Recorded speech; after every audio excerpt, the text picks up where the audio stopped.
Hola, buenas tardes. La Fed aumentó las tasas de interés el miércoles y en el programa de hoy vamos a analizar las consecuencias de eso para varios mercados. Vamos a empezar analizando el par euro-dólar a través de los diferentes panoramas en nuestra plataforma de FinGraph. En este gráfico semanal que nos da un panorama para los próximos trimestres, el par euro-dólar todavía está teóricamente en una tendencia a la baja, pero el indicador de tendencia todavía está cayendo y sus metas ya se alcanzaron prácticamente, por lo que consideramos esa tendencia agotada. Además de eso, el índice de riesgo se sobrevendió a finales del año pasado y ahora está empezando a revertirse. Básicamente, tenemos una tendencia descendente agotada, pero aún no podemos confirmar si ya se revirtió. En el gráfico diario que nos da un panorama para los próximos meses, estamos claramente en una tendencia al alza que alcanzó un máximo intermediario. Los sobres se están tocando y el índice de riesgo ha estado en territorio de sobrecompra desde finales de mayo. Dicho eso, ese movimiento al alza todavía no parece haberse agotado y podría extenderse durante las próximas semanas, posiblemente hasta finales de junio o principios de julio, considerando nuestras metas y podría sobrepasar el nivel 1.14. En el gráfico intradía, estamos en una corrección intermedia en este movimiento al alza. Esa corrección hacia abajo debe extenderse una semana más y podría en el peor de los casos alcanzar nuestras metas de corrección en torno de 1.11. Si el par cae por debajo de 1.1049 o 1.1050, eso podría ser una señal de que una reversión más significativa podría estar en camino. Sin embargo, en este momento vemos una consolidación hacia abajo por cerca de una semana más. En general, tenemos una tendencia a la baja agotada a largo plazo, una tendencia al alza impulsiva a medio plazo que podría extenderse por otras semanas más, a pesar de que ya estamos entrando en territorio de sobrecompra y finalmente tenemos una corrección intermedia a corto plazo o una consolidación que podría durar un poco más, pero debe retomar su tendencia a la baja a finales de junio. Ahora pasando al par dólar-yen, que es un buen indicador para condiciones risk-on o risk-off, podemos ver que el dólar está bastante fuerte frente al yen durante el segundo semestre de 2016, señalando un ambiente risk-on junto con el comercio de reflexión. Desde que este comercio comenzó a corregir en diciembre, nosotros estamos en una consolidación hacia abajo. En este momento, los sobres están prácticamente neutros, es decir, el sobre pequeño está en medio del sobre a largo plazo que aún está apuntando hacia arriba, así que tenemos esta señal de aumento aquí.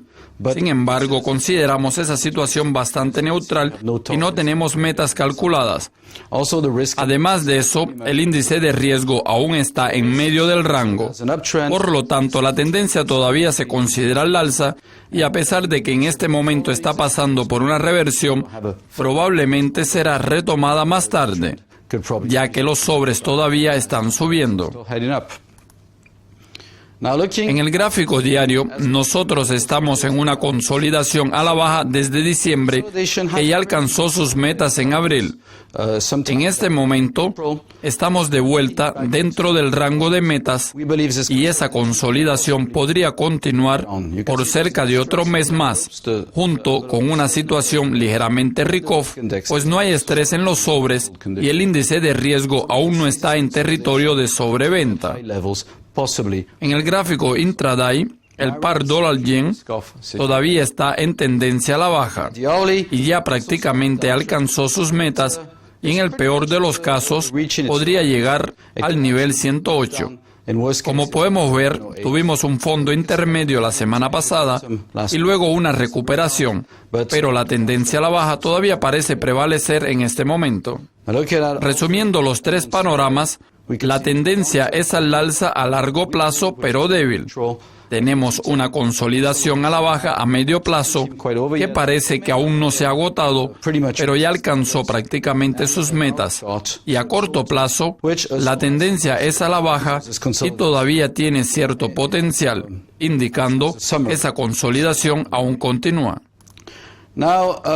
El oro, que también es considerado un activo defensivo, estaba en tendencia a la baja hasta inicio de 2016, cuando tuvo una fuerte reacción.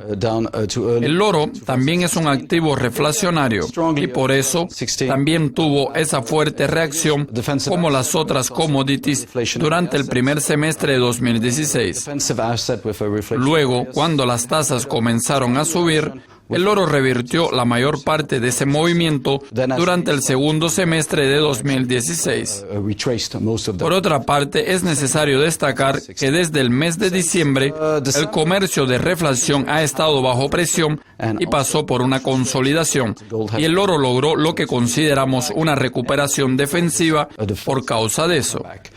Tenemos dos mínimos más altos, lo que normalmente es una buena señal, y nuestras metas aún no se han alcanzado, pero el tiempo se ha agotado. Por lo tanto, todavía consideramos esa tendencia a la baja en este momento y hay riesgo de más caída. Sin embargo, el movimiento al alza desde diciembre sigue siendo prometedor. Además de eso, el índice de riesgo estaba en territorio de sobreventa en diciembre. En el gráfico diario, todavía estamos en una tendencia al alza, a pesar de una ligera reversión en los últimos días, que podría continuar por las próximas semanas, posiblemente hasta finales de junio o principios de julio, superando nuevamente el nivel 1300 hacia 1400, pero necesitaría realmente acelerar por encima de 1290 y 1300 para que eso se confirme. El índice de riesgo aún no está en territorio de sobrecompra, lo que todavía podría justificar un último movimiento al alza, pero no creemos que sería muy largo, tal vez dure más de 3 o 4 semanas. Necesitamos una verdadera aceleración para que esas metas sean justificadas. En el gráfico intradiario podemos ver un movimiento al alza que alcanzó sus metas iniciales, un poco por encima de 1290 y ahora está en consolidación. Además de eso, el índice de riesgo estaba en territorio de sobrecompra y los sobres estaban tocando. Creemos que estos son prácticamente los niveles de soporte esperados y ahora tendremos que esperar para que el movimiento al alza sea retomado. Resumiendo los tres gráficos, tenemos una tendencia a la baja prácticamente agotada a largo plazo, una tendencia a la baja a medio plazo que aún tiene potencial a pesar de estar entrando en territorio de sobrecompra y necesita una confirmación rápida. Y en el gráfico intradiario, tras un movimiento ascendente inicial, el oro está corrigiendo hacia abajo y ahora estamos esperando una reanudación de la tendencia a la baja.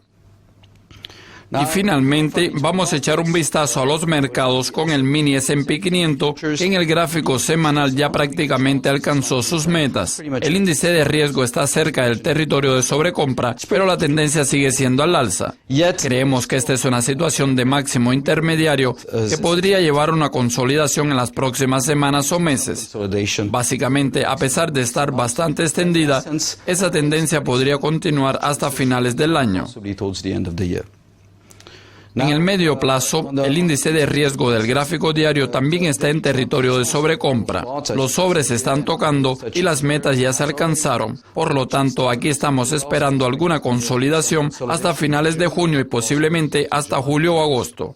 En el intradiario, las metas se alcanzaron, el índice de riesgo está cerca del territorio de sobrecompra y este parece ser el comienzo de una corrección, como ha ocurrido con las principales acciones de tecnología en los últimos días. En general, tendremos un periodo de riesgo al frente durante las próximas semanas en los mercados de capital. Resumiendo los panoramas, todavía tenemos tres tendencias a la baja extendidas, pero en este momento resulta difícil justificar cualquier otro movimiento además de una corrección intermedia en los gráficos gráficos intradiarios y diarios. Por lo tanto, mantendremos nuestra visión de que esta es una situación de riesgo-recompensa. Probablemente no es muy ventajosa. Tal vez veamos alguna consolidación hasta finales del mes y posiblemente en julio, pero en general el mercado de capital está caro. Eso es todo por hoy. Gracias por vernos y hasta luego. Thank you very much. Bye bye.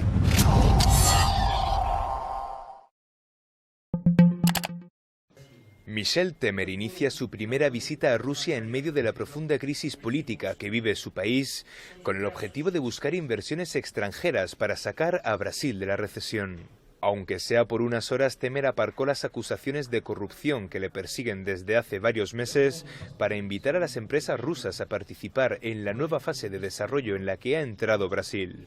Al respecto, adelantó que en su primera reunión con Putin en el Kremlin se firmarán varios acuerdos para impulsar el comercio, que tras 3 años de descenso ha aumentado más de un 40% en los primeros meses del año. Temer se animó a viajar a Rusia solo después de que la Fiscalía de su país retrasara la presentación de la denuncia formal contra el presidente por los delitos de corrupción, asociación para delinquir y obstrucción a la justicia. Después de visitar este país, Temer viajará a Noruega, donde se entrevistará el 22 y el 23 de junio con el monarca y el primer ministro del país escandinavo. La Comisión de Exteriores del Parlamento Europeo dio luz verde al Acuerdo de Diálogo Político y Cooperación Unión Europea-Cuba. El acuerdo, que se votará en el Pleno en julio, se aprobó por 57 votos a favor, 9 en contra y 2 abstenciones y permitirá, según Elena Valenciano, ponente de la resolución, abrir una nueva era en las relaciones bilaterales al tiempo que exige a la isla el respeto a los derechos humanos.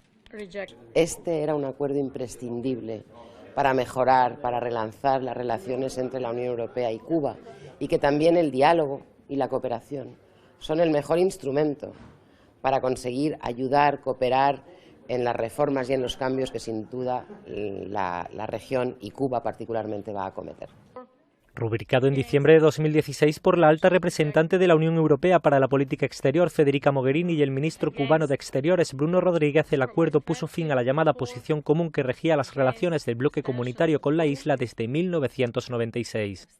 Además de refrendar el acuerdo, los eurodiputados aprobaron una resolución parlamentaria adjunta en la que reclaman el cese del bloqueo económico estadounidense sobre Cuba y destacan el gran impacto que tiene sobre su población. De la administración de Obama, que levantan las sanciones a Cuba y liberan su relación comercial con la isla. ¿Qué tal, Rafael? Muy buenas tardes. Abraham, ¿cómo estás? Bienvenido. Gracias. Pues platícanos de entrada, ¿es posible levantar estas sanciones? ¿Qué efectos vamos a poder ver de Mira, igual que Donald Trump ha hecho a lo largo de estos 120 más días, ha sido una medida de mucha demagogia y no tiene un efecto inmediato. Principalmente se están enfocando en lo que es poner más restricciones al tipo de turismo o de viajes que los estadounidenses pueden hacer a la isla, y también una parte económica muy concreta, bloquear cualquier tipo de actividad comercial que empresas americanas puedan tener con un brazo militar que tiene una gran actividad económica en la isla, que es GEASA, que es una división dirigida por la familia Castro y que tiene injerencia en temas de comercio exterior, en temas de hotelería y de tiendas de autoservicio. Esa es una medida concreta. Otro tipo de serie de medidas como las que había implementado la administración Obama, como el mantener una embajada en el territorio cubano, igual forma mantener una apertura en los términos de viajes aéreos y marítimos, se mantienen. Entonces ha sido una medida muy sonada, pero en términos económicos la mayor repercusión es limitar la actividad que puede tener empresas estadounidenses con este gran conglomerado económico militar de la isla, ¿no? Digamos que no es de gratis, pues, que Donald Trump solamente haya dicho... No, inclusive al interior de la política estadounidense, el senador republicano Marco Rubio, ex candidato a la presidencia, estuvo acompañando a Donald Trump el pasado viernes en Little Havana, en Florida, para dar este mensaje y a manera de un poco agradecimiento a esta parte conservadora de simpatizantes Trump y anticastristas que viven en Florida, ¿no? Hay algunas empresas que ya hubiesen tenido alguna relación, algún digamos, alguna forma de relación comercial ya en Cuba que se vean afectadas con esta... No podría saber si se van a ver afectadas en el corto plazo, pero hay cadenas de hotelería estadounidenses que son competidores, por ejemplo, de Trump en este sector, que ya están trabajando y que tuvieron un impulso a raíz de los acuerdos que Barack Obama puso sobre la mesa en este largo proceso de negociación con Raúl Castro.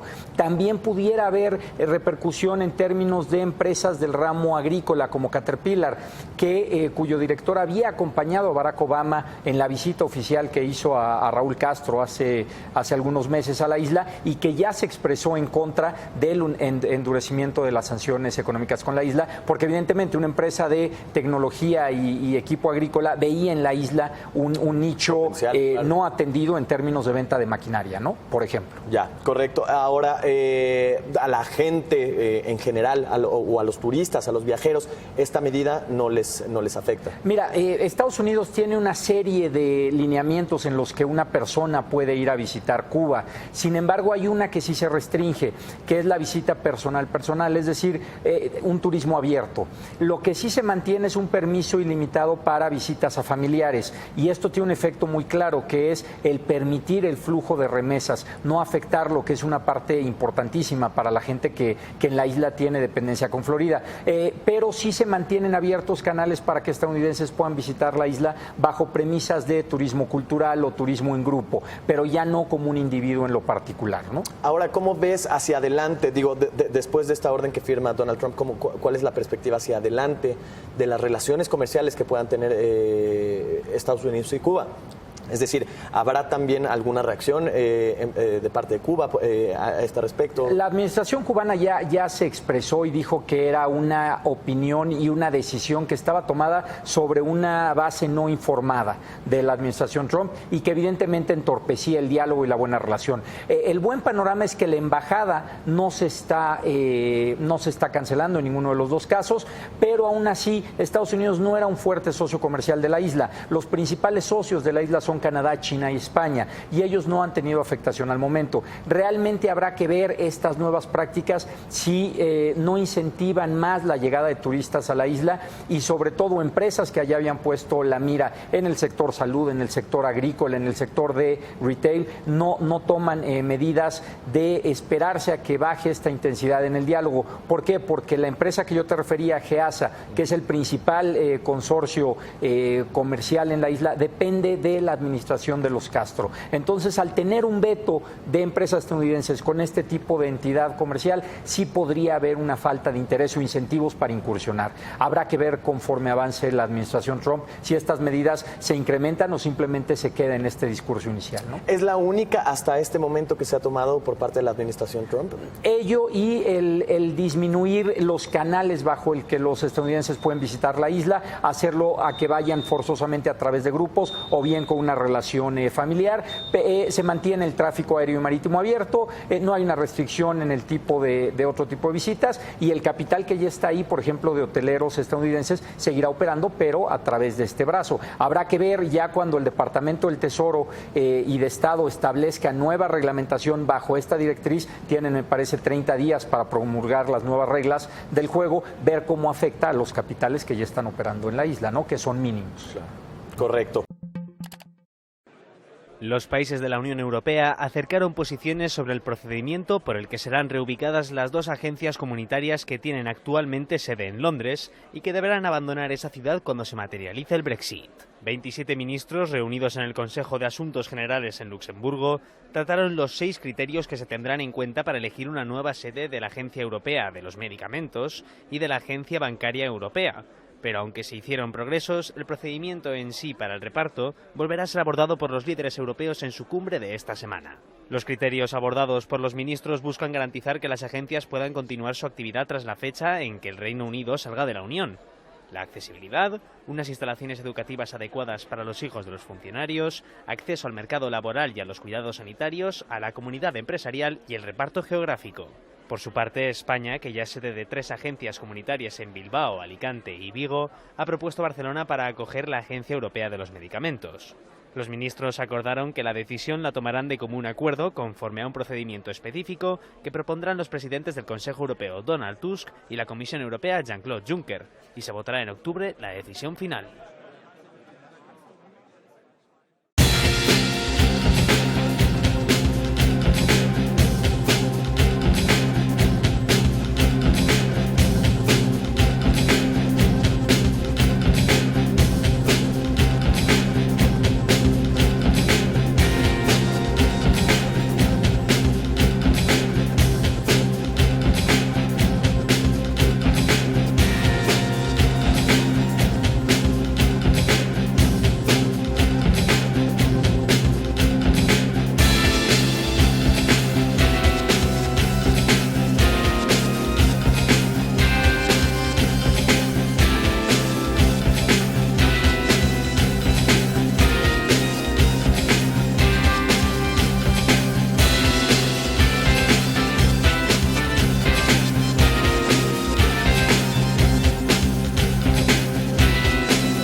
El nuevo Focus se producirá en China y no en México, como se había anunciado. En un reciente comunicado, Ford señaló que la próxima generación del automóvil se producirá en el país asiático para su comercialización en todo el mundo, lo que le permitirá ahorrar $500 millones. La compañía dijo el pasado enero que la localidad mexicana de Hermosillo produciría el automóvil, al mismo tiempo que canceló la construcción de una nueva planta en México y que iba a suponer una inversión de $1.600 millones. La cancelación de esta inversión se interpretó entonces como una concesión al presidente de Estados Unidos, Donald Trump. En este nuevo anuncio, Ford señaló que la mayoría de los nuevos Focus que se venderán en Norteamérica procederán inicialmente de China, aunque posteriormente también se comercializarán automóviles producidos en Europa. La producción del nuevo Focus está prevista para la segunda mitad de 2019. En esta Universidad de Medicina Oriental en Managua, los masajistas tienen una particularidad: son ciegos. Nicaragua es el segundo país del mundo después de Japón que ofrece cursos profesionales para ciegos en la técnica Shiatsu. El objetivo es que encuentren una salida laboral. Captar personas con problemas visuales para que aprendieran esta técnica de masaje Shiatsu, para que ellos se integren a una vida social dentro de nuestro país. Según datos oficiales, más de 50.000 de los más de 120.000 discapacitados del país están desempleados. ¿Sabes? Para nosotros no videntes son pocas las opciones que tenemos. Unas 19.000 personas sufren ceguera en Nicaragua. El proyecto, auspiciado por la cooperación japonesa, ofrece los cursos de 2 años de forma gratuita a los invidentes. Desde 2009, alrededor de 9.000 pacientes con diferentes males se han atendido en la Universidad de Medicina Oriental Japón-Nicaragua.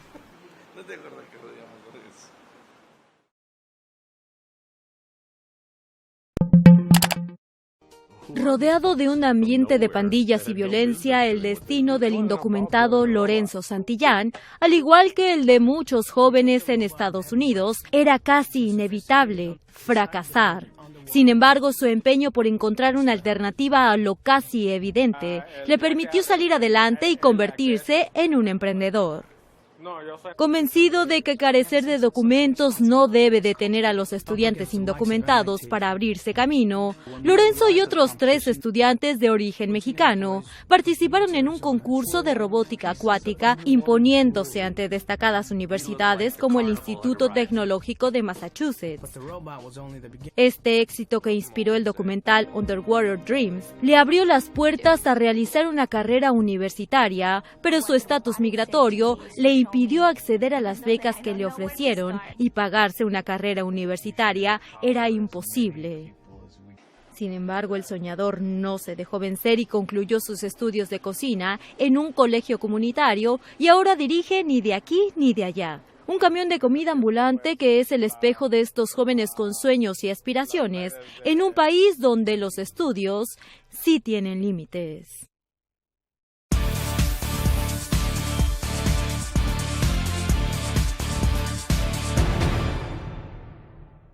Cuando la solidaridad y la tecnología de última generación se cruzan, solo se obtienen beneficios. En este caso, estudiantes universitarios chilenos aprovecharon las modernas impresoras 3D para crear prótesis gratuitas para discapacitados. Los 50 jóvenes de la Estatal Universidad de Santiago se reunieron durante 48 horas para crear y fabricar prótesis para 5 personas que por un problema de nacimiento o un accidente no contaban con alguna de sus extremidades superiores. Sinergia 2017 fue un trabajo arduo para los estudiantes de Ingeniería, Psicología, Terapia Ocupacional, Diseño Industrial y Arquitectura, que de manera voluntaria dedicaron varias horas para ayudar a quienes más lo necesitan. Las prótesis fueron entregadas sin costo a los 5 pacientes, gracias al financiamiento del Departamento de Ingeniería Industrial. Además, durante la jornada, contaron con la colaboración de ProMedical 3D, y la impresión de las prótesis estuvo a cargo de Full 3D, un emprendimiento de estudiantes del Departamento de Ingeniería Eléctrica de la USACH que fabrican y venden impresoras 3D.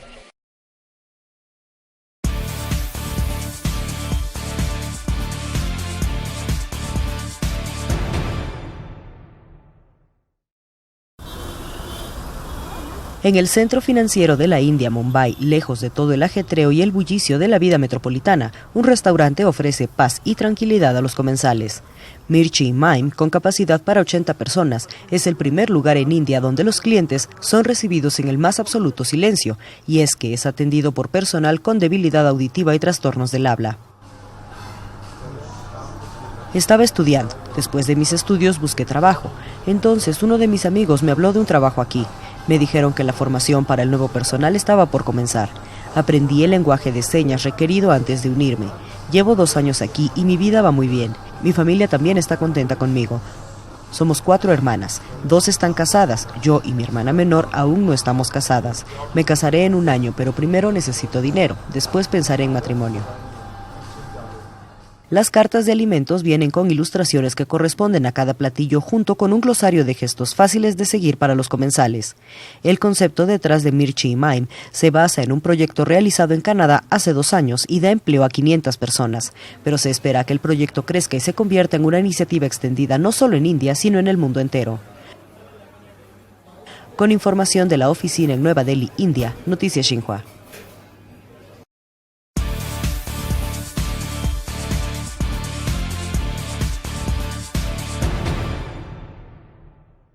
Twitter anunció que en los próximos días renovará su plataforma al ofrecer un producto más ligero, rápido y fácil de usar, cuyos cambios se basaron principalmente en las sugerencias de los usuarios.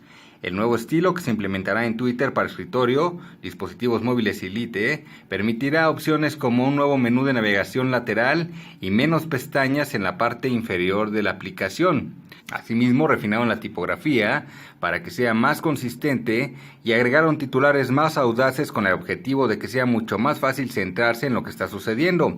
Las fotos de perfiles circulares indica que permitirán ver de forma más clara lo que se dice y quién lo dice, mientras que los iconos intuitivos hacen más fácil el contacto con tweets, especialmente si se usa la plataforma por primera vez. En tanto, los tweets ahora se actualizarán al instante con las respuestas, los retweets y los likes para ver las conversaciones en vivo y cuenta con opciones adicionales de accesibilidad, como aumentar el color de contraste por mencionar algunos. Con información de agencias para El Economista Televisión, José Alberto García.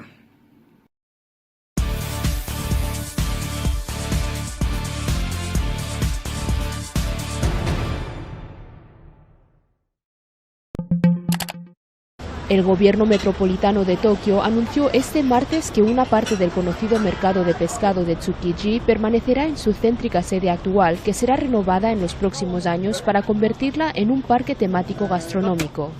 El mercado, actualmente ubicado entre la bahía de Tokio y el barrio comercial de Ginza, mantendrá en esta sede sus instalaciones de venta minorista, las cuales serán renovadas dentro de 5 años para convertirlas en una especie de parque temático gastronómico, según explicó la gobernadora de la capital nipona, Yuriko Koike. Por su parte, el área mayorista del mercado, la que aglutina un mayor volumen de ventas y de clientes, profesionales de la restauración en su mayoría, será trasladada a unas nuevas instalaciones en la isla de Toyosu, más adentrada en la bahía de Tokio. El traslado del mercado fue aprobado por el gobierno local en 2001 con objeto de ampliar y mejorar unas instalaciones de 80 años de antigüedad, pero el proyecto original fue retrasado en numerosas ocasiones debido a los problemas de contaminación detectados en la nueva sede.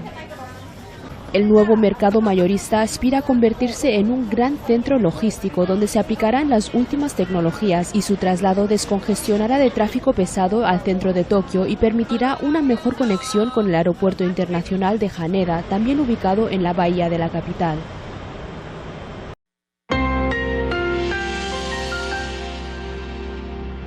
Este martes las grandes petroleras se hicieron presentes en un pronunciamiento publicado en un desplegado en el diario The Wall Street Journal, respaldando un impuesto al dióxido de carbono. ExxonMobil, BP, Royal Dutch Shell y Total mostraron su respaldo a la propuesta de que las empresas paguen un gravamen en relación con el dióxido de carbono que generan actividades como la minería, la perforación petrolera y otras actividades que realizan en territorio estadounidense. Sería la propuesta de unos $40 por tonelada. De este recurso se generaría un fondo y estos fondos serían pagados directamente a familias estadounidenses sin importar su nivel de ingresos a través de la Oficina de Seguridad Social. El Consejo para el Liderazgo del Clima, la organización que ayudó a reunir esta coalición de compañías, estima que el impuesto podría generar unos $2,000 para una familia de 4 miembros en su primer año. Respaldan este esfuerzo varios multimillonarios y activistas. El exalcalde de Nueva York, Michael Bloomberg, el físico Stephen Hawking y el exsecretario del Tesoro de los Estados Unidos, Larry Summers. Hay más empresas: General Motors, Johnson & Johnson, Procter & Gamble, Pepsi, Unilever, entre otras. Y aseguran que la propuesta es positiva para el crecimiento económico, para la creación de empleos, para la competitividad y positiva incluso para los negocios.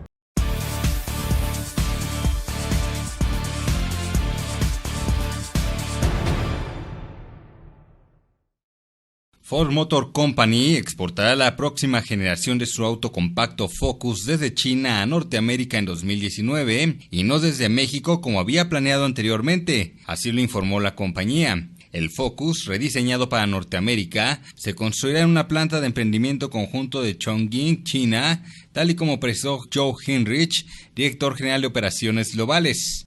Previamente este año, Ford canceló los planes para una nueva planta de autos pequeños valorada en $1,800 millones en San Luis Potosí y dijo que construirá el nuevo Focus en una planta existente en Hermosillo. La automotriz estadounidense Ford Motor canceló sus planes de construir el automóvil compacto Focus en México para ahorrar unos $1,000 millones, eliminando enteramente la producción de este vehículo en sus plantas de Norteamérica e importarlo principalmente a China. Ford comenzará a fabricar el Focus en China a partir de la segunda mitad del 2019, un año después de que la producción termine en una de sus plantas en Michigan. La compañía se ahorrará unos $1,000 millones al cancelar sus planes de ensamblar el Focus y una fábrica existente en México, una decisión tomada en enero de abortar la construcción de una nueva planta en este país. Con esto, Ford abandona completamente su estrategia de reubicar la producción de automóviles pequeños a México, que había sido anunciada el año pasado por el entonces presidente y director general de la compañía, Mark Fields. Con información de agencias, para El Economista Televisión, José Alberto García.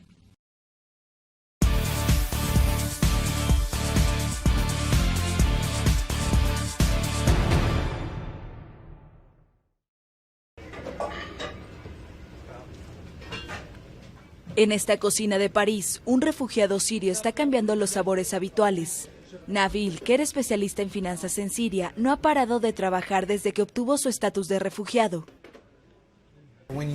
Cuando trabajas, sientes que estás realmente en casa, estás protegido. Cocinar siempre ha sido su pasión. Y ahora, viviendo con su familia en Orleans, al noreste de Francia, espera convertir su pasión en un negocio. Está a punto de abrir un pequeño delicatessen, algo que si va bien, espera convertir en un restaurante. Nabil es uno de los 80 chefs que sirven sus platos para el Festival de Junio en Francia, Italia, Bélgica, España y los Países Bajos. Incluye desde chefs famosos que tenían programas de televisión en su país de origen, varios restaurantes gourmet, incluso restaurantes en diferentes ciudades, hasta chefs con perfiles más familiares, que son cocineros, aman la cocina, que antes no eran cocineros profesionales en su país de origen, sino que decidieron hacer de la cocina una palanca de inserción profesional. El Festival de Comida de Refugiados puso a Nabil en contacto con el chef Walid. El dueño del restaurante no lo pensó dos veces cuando le pidieron que abriera su cocina. Soy de Argelia, tengo la doble nacionalidad, pero soy cocinero francés y estoy orgulloso de ello. Y es que Francia también es biculturalidad, también es una mezcla, eso enriquece su patrimonio. Los organizadores esperan que a través de la comida mejore la visión de la gente sobre los refugiados. La gente no piensa que pudieron haber tenido otra vida y talentos antes de esto, solo piensan en las personas en peligro. Se les humaniza, los hace más cercanos a nosotros y nos hace comprenderlos. La meta es ir más allá de las fronteras de Europa. El próximo año esperan conquistar los Estados Unidos de Trump.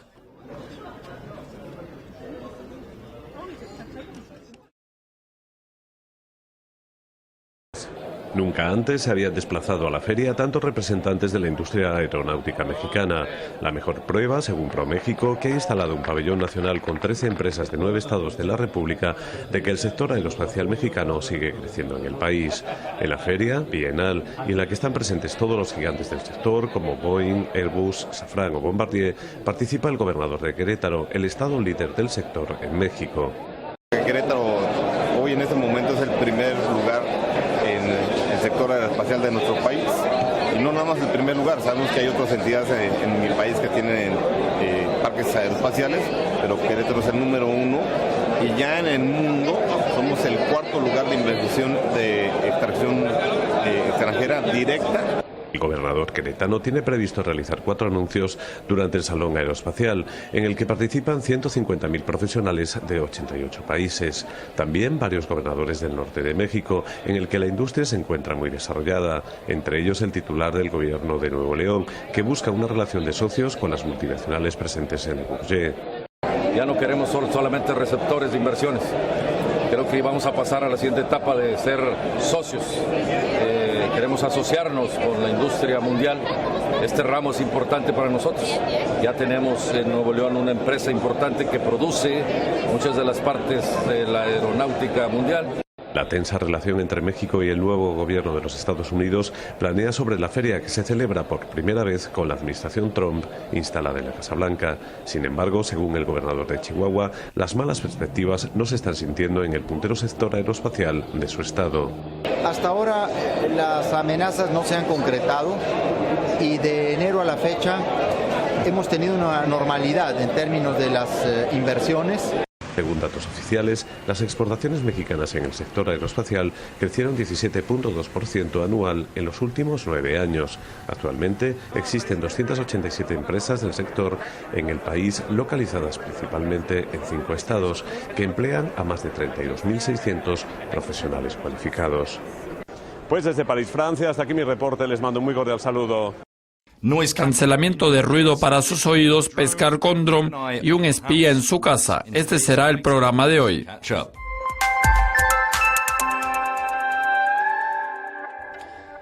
La primera novedad en el programa de hoy son los nuevos auriculares BioPlay. Los auriculares BioPlay E4 están equipados con cancelación de ruido activo mejorado, un escalón por encima de su predecesor, el H3. El modo ANS o cancelación de ruido activo suprime hasta 15 decibeles más que la tecnología anterior, que tiene el mismo tipo de tecnología y es más caro. Un modo de transparencia también permite desactivar el modo ANC para que pueda seguir lo que está sucediendo a su alrededor. Toda esa tecnología de cancelación de ruido no es barata. Los auriculares E4 van a costar cerca de 249 libras. Bienvenido al futuro. Los drones voladores ahora son cosa del pasado. La nueva sensación son los drones subacuáticos. Presentamos el Powell Ray, el dron subacuático para todos, fotógrafos, cineastas, amantes de la diversión y pescadores. Ok, tal vez no para todos, pero la lista es bastante amplia. Powell Ray puede permanecer hasta 4 horas bajo el agua y sumergirse hasta 30 metros. Tiene un sonar localizador y una cámara de 4K 30 FPS de alta calidad para satisfacer todas sus necesidades subacuáticas. También puede combinarlo con un auricular con realidad virtual para una experiencia aún más inmersiva bajo las olas. El paquete de Powell Ray cuesta $1,199. Entonces, exploradores subacuáticos de turno, este es el momento de empezar a ahorrar. Y finalmente, ¿quién no ama un buen espía en su propia casa? Logitech Circle 2 es la próxima generación de cámara inteligente. Es impermeable y puede ser usada en ambientes cerrados, al aire libre o incluso acoplada al vidrio. Impresionante. La cámara recibió una actualización significativa o un altavoz mejor, una lente angular más amplia y una conectividad mejorada. La batería también se turbinó con sensores de movimiento mejorados y ahora dura unos 3 meses. Circle 2 llegará al mercado en julio. El modelo con cable costará 169 libras y el modelo inalámbrico 199 libras. Eso es todo por hoy, pero sigan conectados a Tuxtepec TV para más noticias de la industria tecnológica. Hasta luego.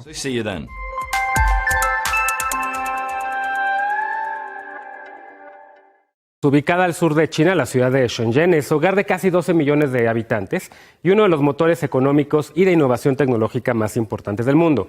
Pero esto no siempre fue así. En la década de los años 70, Shenzhen era un pequeño pueblo pesquero que apenas superaba los 30,000 habitantes. 10 años después, el gobierno chino incluyó a esta ciudad dentro de sus zonas económicas especiales y desde entonces se vivió un boom poblacional de arquitectura y especialmente de innovación y de investigación tecnológica al grado de convertirse en el nuevo Silicon Valley del mundo. El siguiente es un trabajo del periodista Fernando Rodríguez.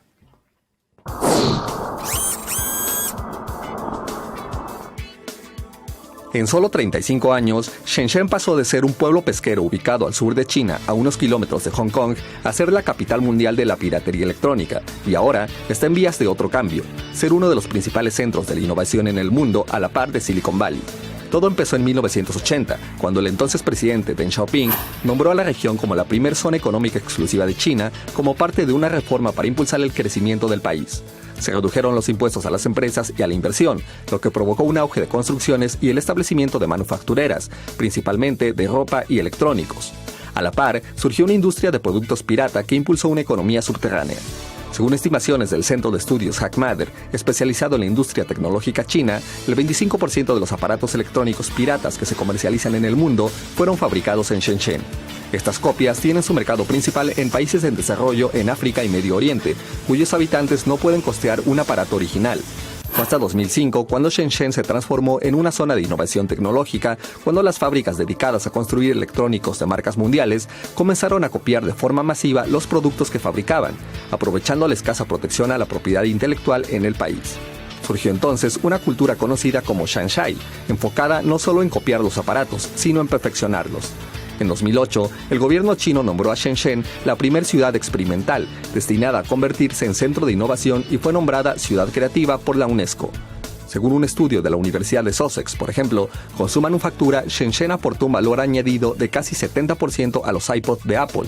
Shenzhen también ha visto nacer varios adelantos tecnológicos, aunque la mayoría aún no llegan al mercado. Por ejemplo, la marca Foxconn, que manufactura los productos de Apple, desarrolla dispositivos de realidad virtual, además de robots. Startup Royal desarrolla pantallas táctiles que pueden doblarse y la empresa Mindray está creando robots para operaciones quirúrgicas, según el recuento hecho por The Economist. Por ahora, Shenzhen destina 4% de su Producto Interno Bruto a investigación y desarrollo, más del doble del promedio mundial, según el Banco Mundial. Además, la antigua ciudad pesquera acumula más patentes tecnológicas que Francia e Inglaterra y representa casi el 50% de las patentes en China, que está cerca de superar a Japón como la segunda nación con más innovaciones tecnológicas en el mundo. Para Foro Global, Fernando Rodríguez. Juan Eduardo Torreblanca, colaborador del Financiero y también de este espacio, quien hoy nos habla sobre la necesidad de profesionalizar el segmento de las microempresas. Eduardo, buena tarde, adelante con tu comentario. Gracias Víctor, gracias, muy buenas tardes al auditorio. Bueno, el tejido empresarial mexicano está integrado, números cerrados, es un poco menos de 5 millones de empresas, dejémoslo en 5 millones de empresas. De ellas el 97.5% son microempresas, es decir que van de cero, bueno no de cero, de 1 hasta 10 trabajadores. El que tengamos tantas microempresas en el país, en el tejido empresarial, eso no es malo. Lo malo es que el grueso de esas empresas, de esas microempresas mexicanas, son empresas de autoempleo, son empresas muy improvisadas, de escasa profesionalización. Es difícil pensar que la economía mexicana tenga éxito si no profesionalizamos a ese segmento empresarial que no es pequeño en cuanto a empleo refiere, empleo o autoempleo refiere. Por ejemplo, son empresas que trabajan de manera muy improvisada, sin llevar cuentas, sin tener estrategia, sin tener tecnología, sin incorporar tecnología, sin revisar las cuentas porque no las llevan, pues ¿cómo las van a revisar? Son empresas que lamentablemente ni siquiera saben a dónde van, cómo van a llegar a un buen puerto si ni siquiera saben a dónde quieren ir. Y lo malo del asunto es que no hacemos una articulación de esas microempresas con pequeñas, las pequeñas con medianas, las medianas con las grandes, el encadenamiento productivo, que es una de las características principales de las micro y pequeñas empresas, precisamente de las naciones desarrolladas. La política pública recientemente, sobre todo con la administración de Enrique Jacob Rocha, dedicó mucho tiempo, mucho esfuerzo y mucho empeño en apoyar a los jóvenes de startups. Eso no es malo. Lo que pasa es que la startup manía acabó siendo o acaba siendo a nivel mundial una moda, como en su momento fue las .com, las empresas .com, que está a punto de reventar. No todo en el país está a partir de una liga con la tecnología de la información. Lo que tenemos que hacer es profesionalizar ese segmento empresarial, hacerle consciente de las ventajas de incorporar tecnología, tratar de invertir el músculo del sector público en propiciar que la nata, lo mejor de esas microempresas, logren encadenamientos productivos y así podremos ir saneando, mejorando, profesionalizando ese segmento empresarial, y eso es muy importante para lograr un crecimiento económico en el país. Hasta aquí dejaríamos el comentario, si me lo permites, Víctor, y hasta la próxima semana. Muchas gracias. Gracias a ti, Eduardo. Buena tarde. This is the story of how Travis Kalanick built one of the most successful and controversial tech companies in the world. Travis Kalanick was born in 1976 in Los Angeles. He attended UCLA to study engineering, and he also started his first company, an online file exchange service called Scour, with some of his UCLA classmates. Months before graduating, he dropped out to work on Scour full-time. It was back in sort of the Napster days, and it was sort of a failed effort. Scour ended up getting sued by almost every major entertainment label to the tune of $250 billion, and the company went into Chapter 11. Undaunted, he started another company called Red Swoosh, which was another peer-to-peer file sharing service. The company Acme bought it for $19 million, which was obviously a nice success for Travis, but I think from his perspective, he didn't build the empire that he'd hoped to. Flush with cash after selling Red Swoosh, Kalanick was looking to make his next move. The story goes he was in Paris with his friend Garrett Camp, who had founded social site StumbleUpon, and they started talking about this idea of calling a car with the push of a button. He started Uber, originally called Uber Cab, in 2009. and was first thought of as a luxury service. It was a black car business in the beginning. It wasn't this sort of peer-to-peer ride sharing. It was, nice black cars, and this was meant to get a car whenever they wanted and to get a nice car. But when its main competitor entered the marketplace in 2012, Uber had to pivot. Once it was obvious that Lyft was going to be successful and be able to do this peer-to-peer ride-sharing business, he was savvy enough to launch his own products. So Kalanick, well known as an extremely strong salesperson, raised a huge amount of money. They raised hundreds of millions from Google Ventures and TPG. And created UberX, which is really the defining product, which lets people sign up with basically the car they have without having to have been this legacy black car worker. Almost single-handedly, Kalanick created what we now call the gig economy, paying independent contractors through an app for a service, whether it's cleaning a home, delivering food, or being a chauffeur. Even though the company is 12,000 people now, he very much has a reputation for trying to sort of cut through bureaucracy and keep it like a startup. But Kalanick has also been criticized for a number of incidents. The Boober incident comes up sort of so often. In a 2014 GQ profile of Kalanick, he referred to his company as Boober because of his increased success with women as the CEO of Uber. Then the PR missteps kept coming. In just the first 3 months of 2017 alone, there were enough gaffes, leaked videos, and negative headlines that could easily sink a company. They blame everything in their life on somebody else. There's this constant clamor for him to grow up. The company is sort of in the middle of trying to decide whether he can really be their identity, both publicly and internally. In February of 2017, the board hired former Attorney General Eric Holder to investigate the company following a bombshell blog post from a former Uber employee accusing the company of systemic sexual misconduct. Several days after Uber released the 13-page report, Kalanick announced he would be taking a leave of absence. So while the question used to be who will Kalanick hire as his number two, the question now is how will the company successfully navigate while he is away.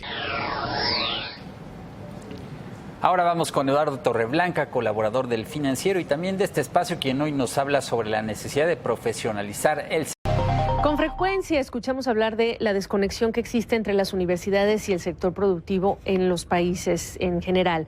Bueno, una desconexión que por consecuencia limita el potencial desarrollo de una nación porque el conocimiento no llega a todos, con impacto más severo, claro, para las economías en desarrollo, para las pequeñas y medianas empresas que son actores clave en muchos de los países en el mundo.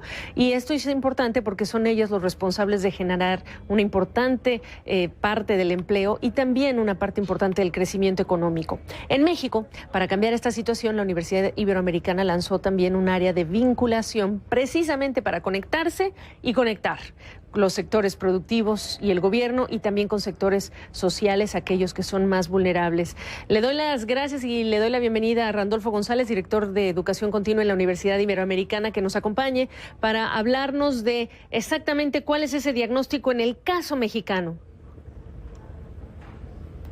Sí, buenas noches, gracias por la invitación. Pues de hecho, para la Universidad Iberoamericana es un asunto crítico estar en vinculación con la sociedad. ¿Por qué? Porque el 72% del empleo en este país los generan las pequeñas y medianas empresas. Es más o menos el 51% del Producto Interno Bruto. En un país como México, donde el 50% de la población vive en condiciones de pobreza, estamos hablando de 60 millones de personas, la población de países como Italia o Francia, tratar de generar empleo desde la sociedad es vital. Por eso estamos comprometidos con estos nuevos proyectos. ¿Y qué es exactamente lo que están encontrando como oportunidad? ¿Qué van a hacer diferente? De hecho, a partir de este diagnóstico lo que se generó es un centro de emprendimiento que busca un espacio para que la sociedad, emprendedores, alumnos, docentes y público en general pueda intercambiar experiencias y después a través de talleres tener asesoría legal, desarrollo tecnológico, acceso a procesos e información que les permita generar estos desarrollos y estas empresas sociales de beneficio. ¿Para qué? Para que la equidad y la riqueza se distribuya precisamente en quien genera la riqueza, no se vaya a otros sectores. ¿Hay algunos proyectos que ya han desarrollado ustedes en el país como ejemplo del esfuerzo? Así es, de hecho el Centro de Emprendimiento generó una convocatoria el año pasado, se recibieron 50 solicitudes, se autorizaron 14 y al día de hoy esos trabajos ya se llevan a cabo. Por ejemplo, en el sur de la República Mexicana hay un proyecto con comunidades de artesanas para recuperar su tradición y comercializar bolsas y utensilios.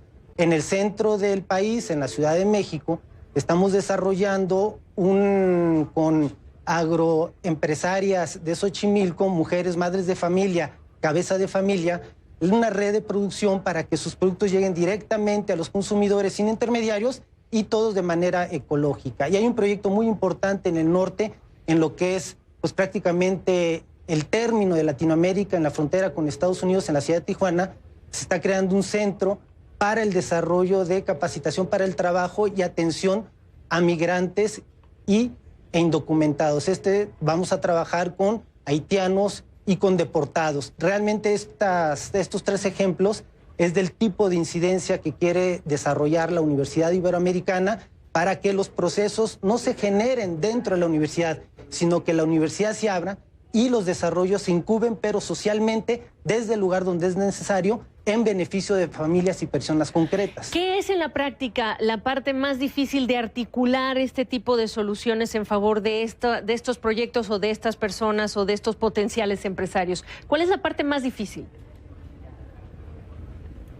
Yo creo que precisamente esta necesidad de romper paradigmas y de saber que hay información, que hay posibilidades, que hay nichos de mercado, que estamos en un momento donde la imaginación, la innovación y la creatividad social sí está teniendo impacto y sobre todo, por ejemplo, en los alumnos que sepan que el reto no es generar una perspectiva de vida a partir de empleos bien pagados o remunerados, sino que ellos tienen la posibilidad de generar empresas donde desarrollen proyectos sociales que respeten la ecología y que atiendan precisamente necesidades de personas reales, familias reales. El reto es romper eso y poder establecer los lazos para que vean a las universidades, en concreto a la Iberoamericana, como una aliada estratégica que está dispuesta a ir fuera de sus aulas a buscar estos proyectos y apoyar.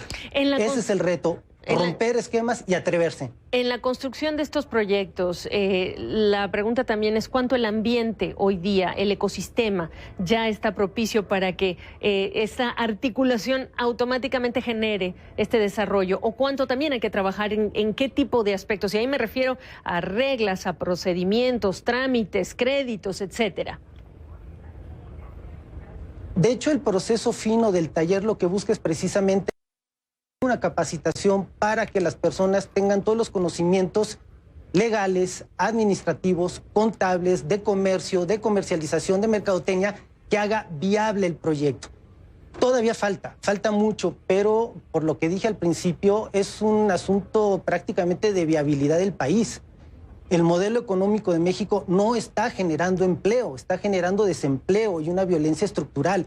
Tenemos que recurrir a la sociedad, a resarcir el tejido social para que desde la sociedad se genere empresa que permita sacar adelante a nuestra sociedad. Ese es el reto, creer que podemos establecer alianzas y construir un país a partir de un trabajo conjunto. ¿Cuánto reciben ustedes, y bueno, Randolfo, como todo lo que es este tema de continuación académica, cuánto ya ustedes perciben que las generaciones nuevas obviamente vienen con esta idea quizá de ya no pensar en el empleo, sino ser en el empresario, pero cuánto todavía las generaciones no tan jóvenes tienen este desafío de cambiar la manera de ver las cosas? ¿Cuánto todavía este es un problema de mentalidad?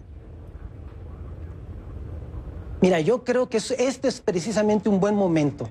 ¿Por qué? Porque los niveles de desempleo que están afectando, por ejemplo, a generaciones que van de los 40 a los 50 años, que tenían un empleo bien remunerado, pero que ya son despedidos de manera automática por corporativos, al interior de las familias estás pensando que los jefes de familia ya no tienen un empleo tradicional, están desempleados. Y estos jóvenes están aprendiendo que el empleo tradicional no es una vía, sino la generación de un empleo. Por eso queremos fortalecer estas estrategias para que ellos tengan la capacidad de crear empresas sociales responsables en coordinación o en vinculación con unidades productivas, con cooperativas, con personas, con familias, con grupos sociales específicos. ¿Cómo estamos? En un buen proceso. Yo creo que los jóvenes de hoy ya saben que su futuro es crear empleo, no tanto emplearse de manera tradicional. Hemos avanzado mucho. Randolfo González, gracias por la oportunidad de conocer de este proyecto. No, gracias a ustedes e invitarlos. Viene la próxima convocatoria del CEDE en agosto.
Plata, mejor clase de activos en el primer trimestre de 2017 y aún promete.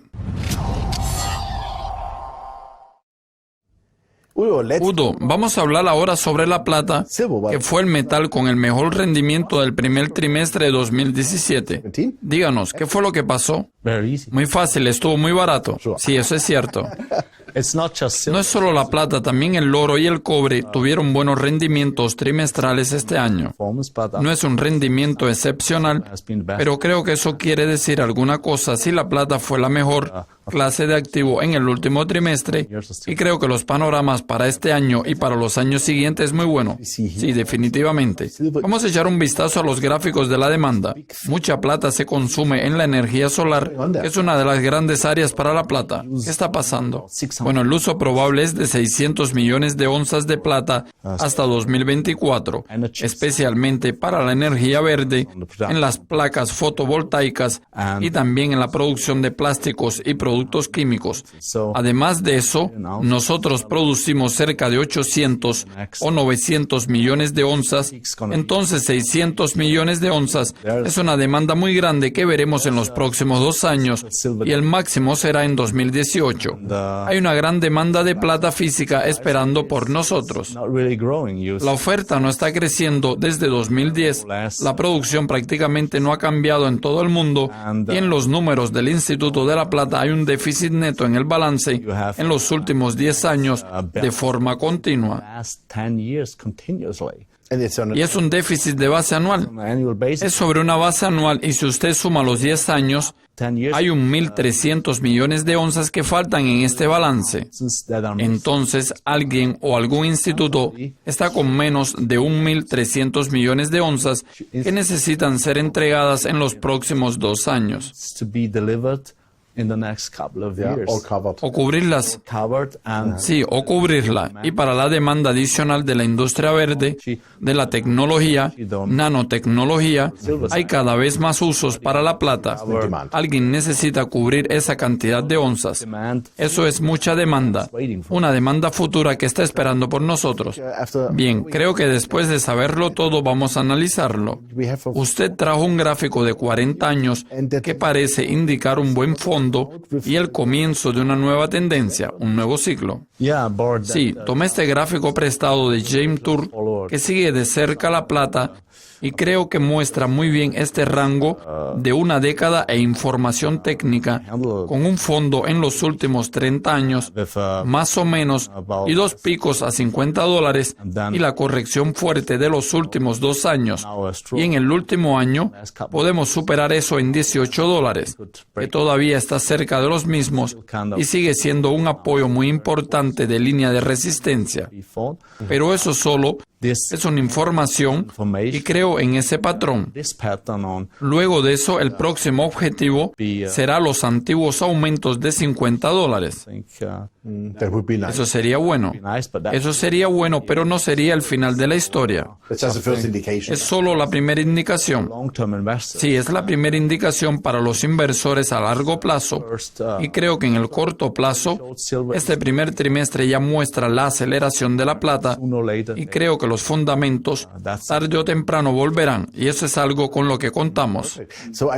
Perfecto. Si la plata supera los 25 y luego los $50, eso por supuesto será positivo para las minas de plata. ¿Cómo están las minas de plata versus las de oro?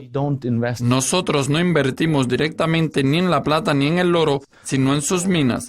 Seguro que usted vio el año pasado la marea de la plata, la cual cambió mucho y hubo poca recuperación. Y puede ver en este gráfico cuán dramática ha sido la recuperación de las minas. Si la comparamos con la recuperación de las mismas, entonces buena parte de las mismas estallaron el año pasado. Como por ejemplo en Dearborn Silver, de enero a abril 4 o 5 veces más alto. Sí, 4 o 5 veces. Nosotros vimos rendimientos muy fuertes y tras ellos es natural ver la consolidación que estamos viendo este año. En este momento estamos en una base de consolidación, igual que el índice Gold Rush, que se está consolidando en estos niveles. Las fuertes ganancias del año pasado, pero el panorama a mediano y largo plazo sigue siendo positivo para nosotros. Genial. Fresnillo, que tiene una relación cercana y buena con Mex Silver en México, comenzará la producción en el año 2018. ¿Cómo está Fresnillo en este momento? Nos gusta ambos nombres. Tenemos una variedad de productores de plata en nuestro fondo. Tenemos cerca de 20. 12% del volumen de nuestro fondo es de los productores de plata y están bien diversificados. Una de nuestras posiciones largas es la de Fresnillo, que es una empresa con sede en México. Creo que es la mayor productora de plata pura del mundo. Una empresa del FTSE 100, y creo que el gráfico también muestra cómo el precio se triplicó con respecto a las caídas de 2016 y ahora se está consolidando en una curva ascendente y creo que los panoramas todavía son buenos para el aumento de precios y continuarán alcistas en el oro y en la plata.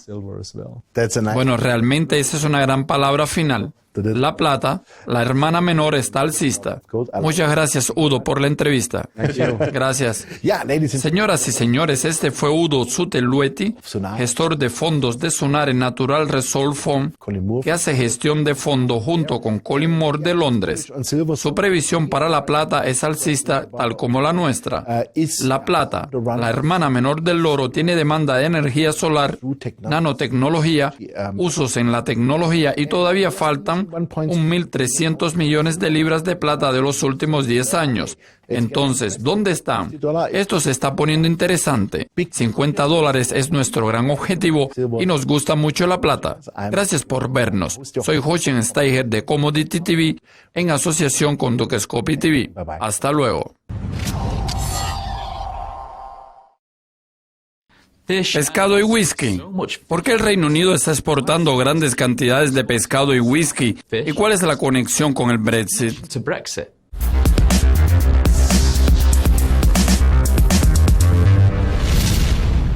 Las exportaciones británicas crecieron cerca de 10% en el primer trimestre de 2017, todo gracias al whisky escocés y al salmón. Pero con el Brexit, la incertidumbre en relación al acceso al mercado único revertirá ese crecimiento.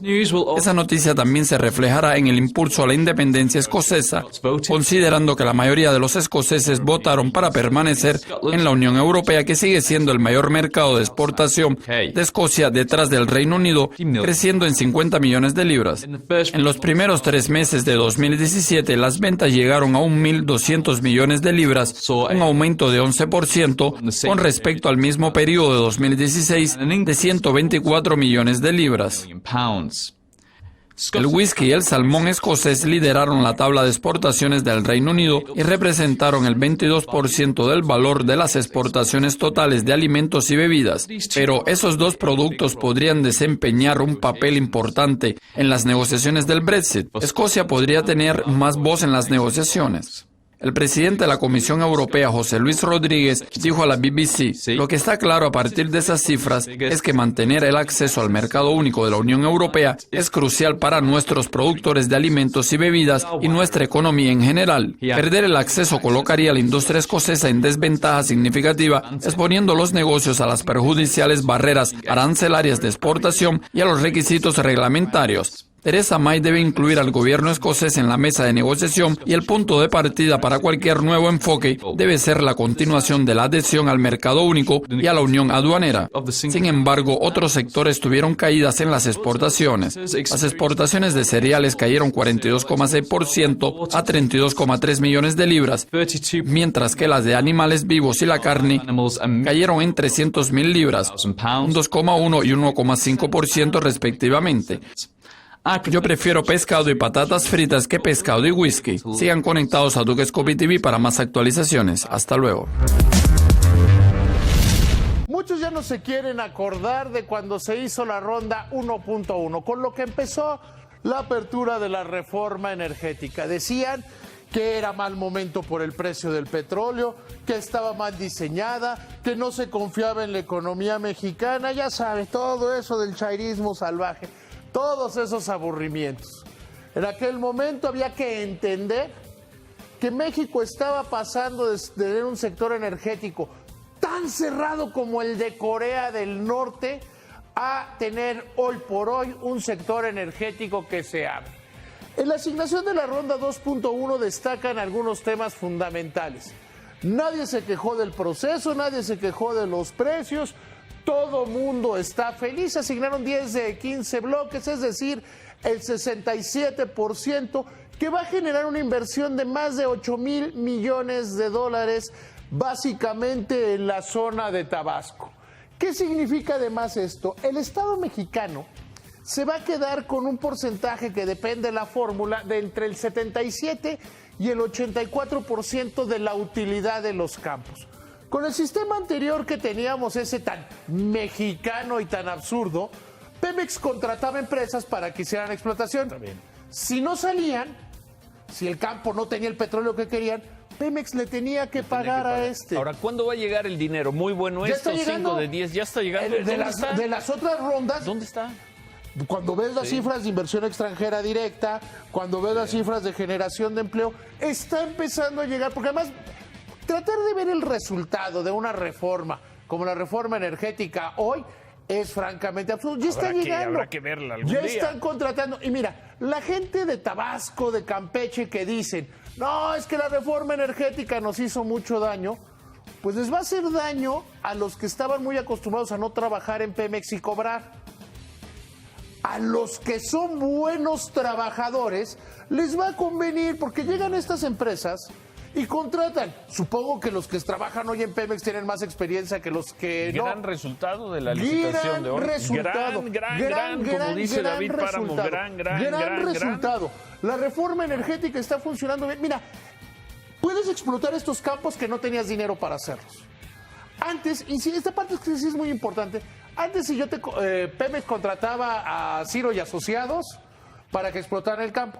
Si el campo no tenía petróleo, tenía menos del que había calculado, pero eso era antes, no, es que esto es fundamental. Veamos el futuro, el futuro es la reforma energética, es la gran reforma de este país. No te tienes que ir, a mí ni nos tienes que convencer. Es que luego la gente no se acuerda de eso, Ciro. Es que no, es que a veces no. Lo que pasa es que la gente parece que tiene déficit de atención. ¿Fue muy bueno esto? Excelente. ¿Cuándo llega el dinero de la licitación de hoy? ¿2 años? Se firmarán contratos en los siguientes meses y empieza a llegar el dinero, no en las cantidades grandes, a partir de los siguientes meses. Empiezan a contratar personal, poner oficinas, desarrollarse. Ya no des clases, David. No, es que yo no doy clases. Yo hago un análisis superior. Remátala. ¿Usted se acuerda de la cara que me puso Ciro el día que le dije que la estrategia para el combate del robo de combustible era ir a subirle los precios?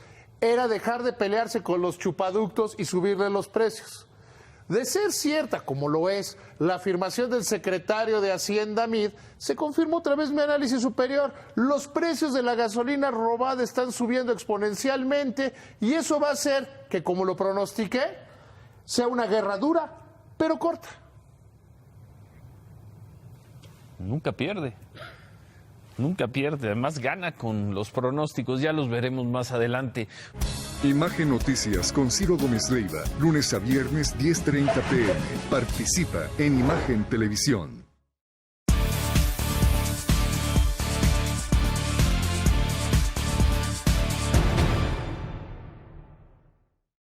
El sector agroalimentario de México creció 3.9% el año pasado, casi el doble del resto de la economía, que fue de 2.2%, lo que sitúa al país en el lugar número 12 en el mundo como productor de alimentos.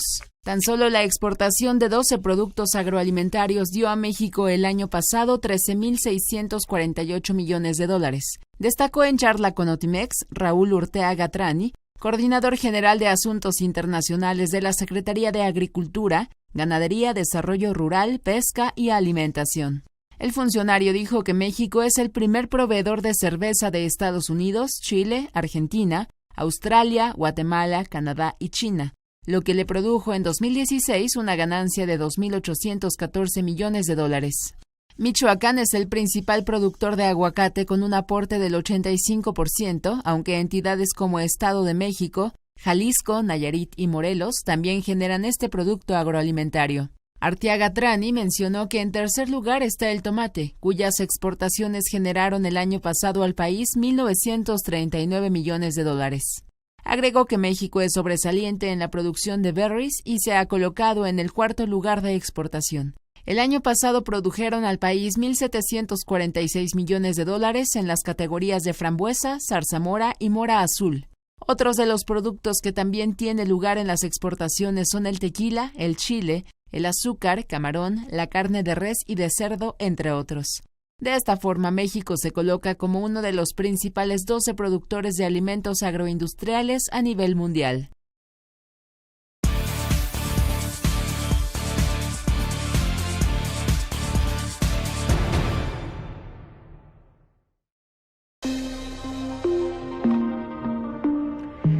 $107.26. $107.26. A ese precio llegaba el barril de crudo Brent hace 3 años. Desde ese pico comenzaba también el inicio de un desplome en el precio.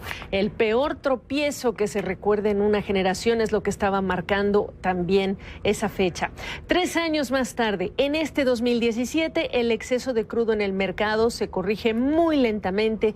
Los precios siguen por debajo de los $50. De hecho, en este tercer aniversario, este martes, pues el barril de crudo vio su nivel más bajo del año, el nivel más bajo en 7 meses, llegó a operar en $42.75 barril por noticias como el aumento en la oferta de varios países productores importantes, lo que está impactando los esfuerzos del grupo OPEP y otros para recortar la oferta. El precio, además, en el caso del West Texas, ya entró al terreno técnico de un mercado en baja, con una caída mayor al 20% desde su punto más alto de las últimas 52 semanas. Afectó que Libia y Nigeria, países exentos de la obligación de recortar su oferta de crudo como miembros de la OPEP, bueno, pues reportaron aumentos en su producción, es decir, el mercado se sigue inundando. Nigeria, por cierto, fue en el pasado uno de los 5 mayores proveedores de crudo para Estados Unidos, pero desde hace ya al menos 2 años que Estados Unidos dejó de comprarle petróleo, y eso no se veía desde el año 1973.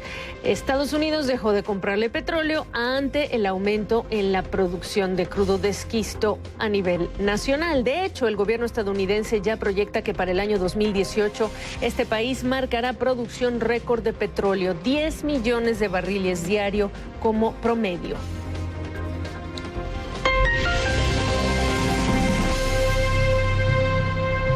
Bueno, y saludo a Daniel Kerner, el jefe de la práctica para América Latina en Eurasia Group. Bienvenido, gusto verte tanto tiempo. De esos 3 años que también destacaríamos aquí, ese momento en el que Arabia Saudita incluso impuso una nueva estrategia, que ya no era defender tanto el nivel de precios, sino directamente defender el mercado. ¿Qué más destacas? ¿Cómo estás?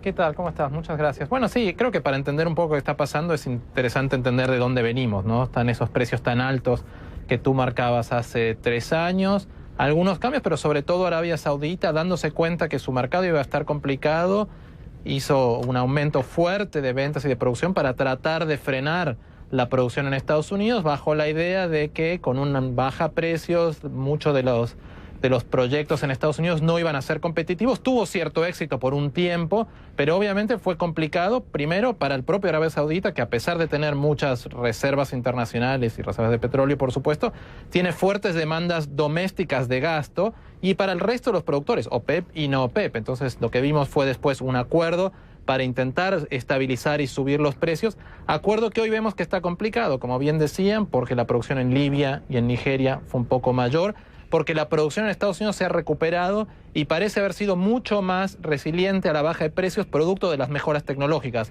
Hoy, obviamente, la mayor parte de los inversionistas piensan que el precio va a venir hacia abajo, que va a haber un aumento de los inventarios. Hay que ver, todavía es probable que Libia y Nigeria no puedan aumentar mucho más y que algún impacto haya en Estados Unidos, pero lo que está claro es que muy para arriba el precio no va a ir, porque es difícil para Nigeria y para la OPEP, y para Arabia Saudita hacer otro acuerdo creíble. Ahora, nosotros cuando analizamos el mercado petrolero, Daniel, por supuesto que consideramos cuánto se ha cumplido por parte de cada uno de los miembros OPEP y también Rusia en términos ese compromiso de producción petrolera para detener un poco ese suministro en lo que es la oferta. Pero también lo que es la ficha en movimiento, que es la más difícil de descifrar, claro, es el mercado estadounidense. Lo que estamos viendo el día de hoy, ¿qué tan temporal ves que este precio se mantenga por debajo de esos $45 barril o incluso por debajo de esos 50, tomando en cuenta el efecto Estados Unidos y su producción?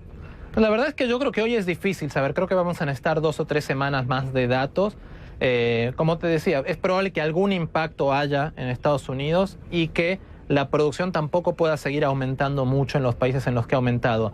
Pero sí creo que es importante entender que aún si no baja mucho más, claro, y vemos que tiene un impacto, también es difícil ver que suba, justamente porque ni Arabia Saudita ni el resto de los productores tienen hoy, creo que ni el margen político ni la credibilidad para hacer un nuevo acuerdo mayor y que sea sostenible en el tiempo, ¿no? Ok, y entonces sí decir las consecuencias, claro, para productores que son latinoamericanos en las circunstancias actuales.